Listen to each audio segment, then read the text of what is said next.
Hello there guys, what is going on? Son of Chelsea back here again, another edition of Let's Talk Chelsea. Hope you're doing well and keeping safe. If you're in the UK, hope you had a great Jubilee weekend, soaking in some of the sun we got over the weekend wherever you were. We've got the transfer window basically officially opening at the end of this week, so once again we hope there will be some news and in terms of things speeding up across the window for different clubs, especially regarding Chelsea. Still at that rumour stage, still at that sort of hopeful stage, and still at that stage where there's so many reports coming out from different sources that kind of sound quite ridiculous.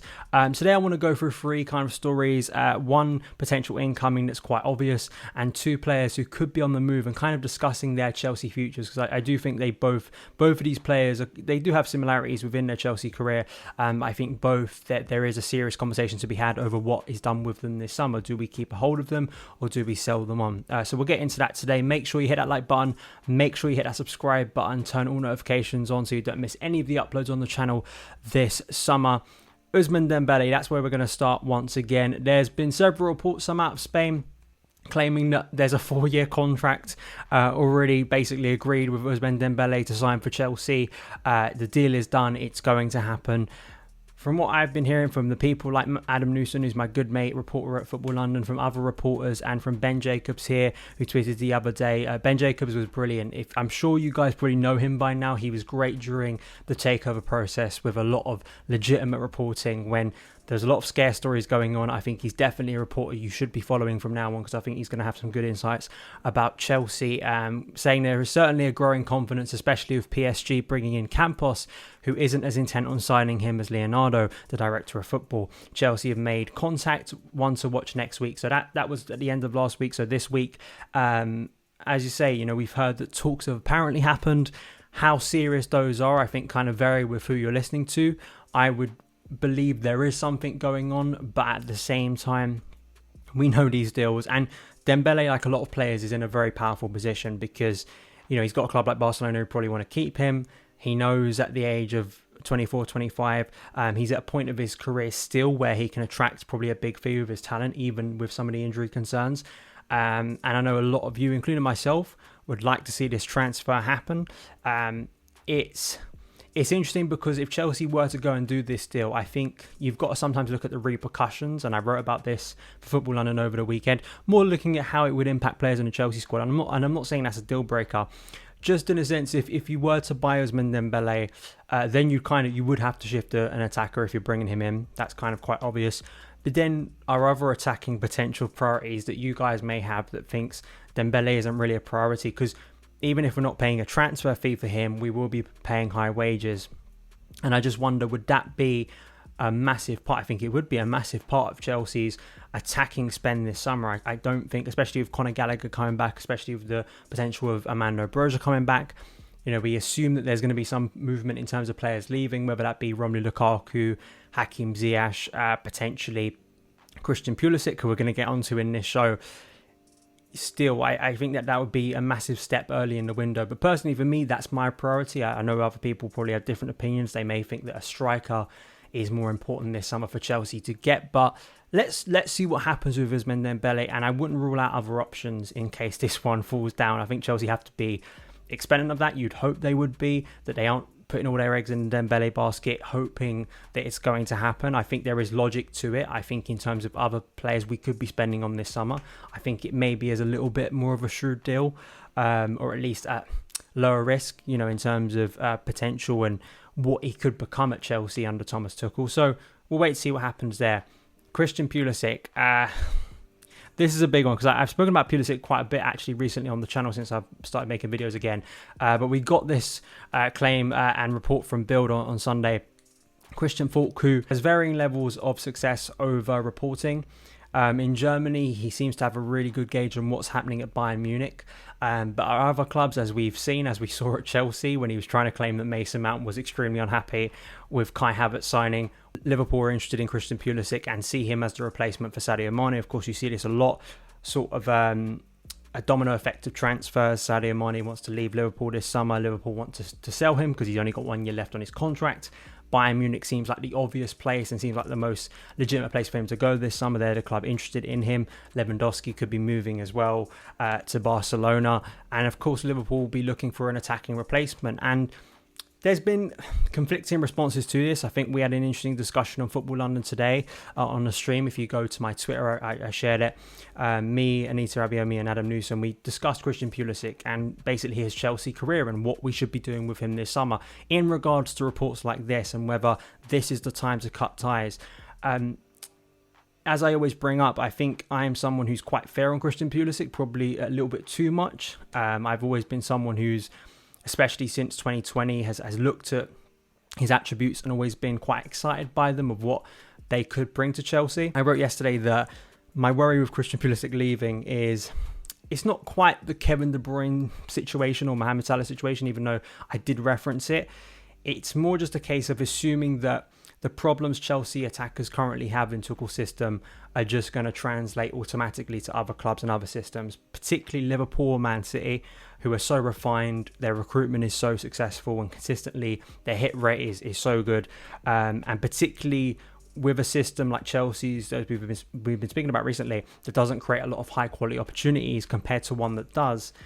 Pulisic, his anticipation inside the box, the way that system is tailor-made, there is a concern of players leaving and doing well elsewhere. That doesn't mean you can't sell players, and that doesn't mean that Pulisic is exempt from criticism, because you've got to remember that this is a guy who has been fit for a lot of the last season. It was probably one of his longest spells without injury. However, it was interesting looking at the numbers that Pulisic actually in his 3 seasons at Chelsea, last season was the least amount of minutes he got, which kind of makes no sense to me. I sort of felt that surely the previous 2 seasons he would have missed more football based on the amount of injuries he got. But no, that wasn't the case. 21-22 was the least amount of minutes. 2021 was the highest. And second into that was his first season, which again, based on our perception of things, I think you would probably have them in a very different order to that. But Pulisic as well, his own sort of happiness at the club, I think, has been questioned, whether he still feels comfortable at Chelsea, whether he'd want to go somewhere else.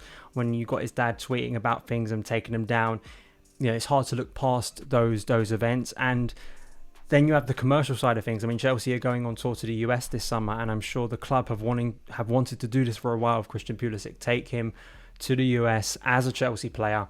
The marketing, situation, I don't think should override sort of what's best for the team and what's best for the squad. But I think when we're looking at sort of what Chelsea would be doing with Pulisic, that always comes into consideration too, unfortunately, even though as I say, I don't think it's the most relevant thing, but I think you do have to bring it into the conversation a little bit, because I think it's just relevant. I think Chelsea would look at Pulisic, if he becomes an even better player for Chelsea and becomes the player that many people think he could become at Chelsea. And of course, that would be, I think, massive for the US game. But for Chelsea, I am kind of conflicted. And unfortunately, Pulisic falls into the category of a lot of Chelsea's attackers who they've had good moments in their Chelsea career, ones that we all refer back to. So for Pulisic, we refer back to lockdown 2020. For Hakim Ziyech, we usually refer back to the run of form he had at the start of his time with Frank Lampard. For Timo Werner, kind of similar. You'll pinpoint other areas. Lukaku.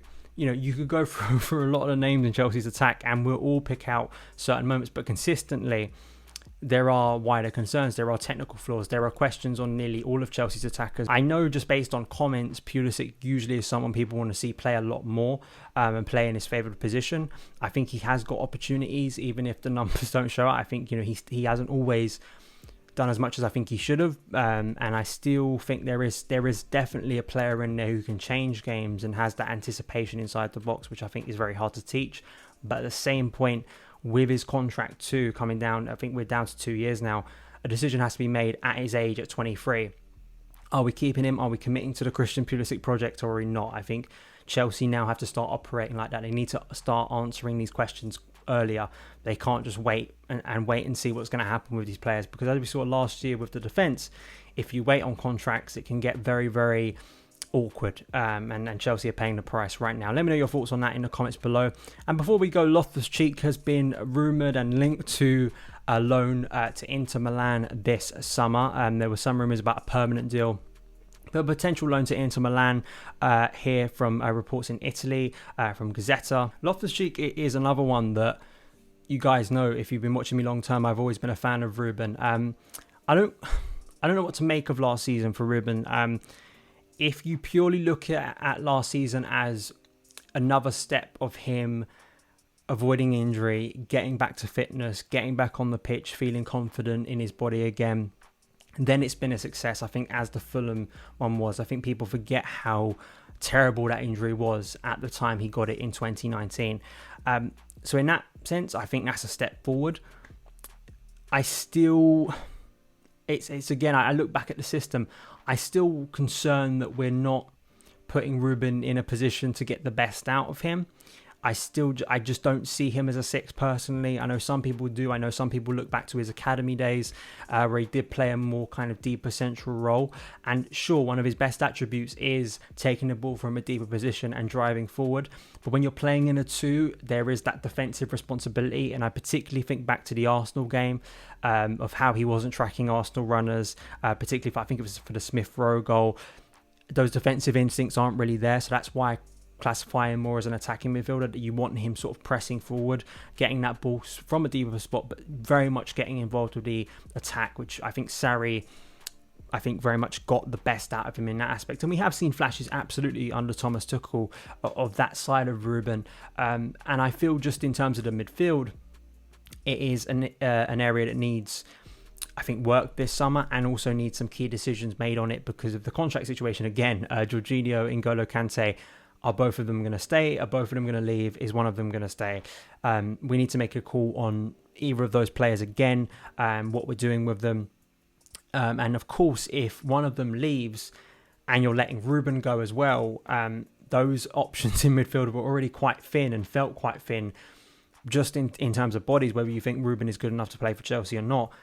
There is also that concern of just, depth. And we have got players coming back. I mean, Ethan Ampadu, Billy Gilmore, coming back from loan. You'd like to think they get a chance in pre-season. Could one of those be good enough to make the step up to the first team? I think big question mark, but I'd like to see both of them given a chance. And as well, are Chelsea going to try anything in terms of the market of signing a new central midfielder? That is still such a big question mark for an area that does need recruitment, in my opinion. But is it going to be out of reach once again this summer? In the case of Ruben, if he's happy enough, and I think when you listen to him speak, he seems very happy to be at Chelsea and to still be getting into the first team and being a squad player. Tuchel has always spoken quite highly of Ruben Loftus-Cheek. He seems to be someone that he likes very early on from last pre-season when he got him back from Fulham. And of course, he stayed around. He seemed like a very fringe outcast player at the end of the transfer window. I don't even think he had a squad number. But then being reintegrated into the squad, had a decent run October, November time, then spent a lot of time without any real football, and then came back into the fray around April and scored that goal against Crystal Palace, which was a lovely moment.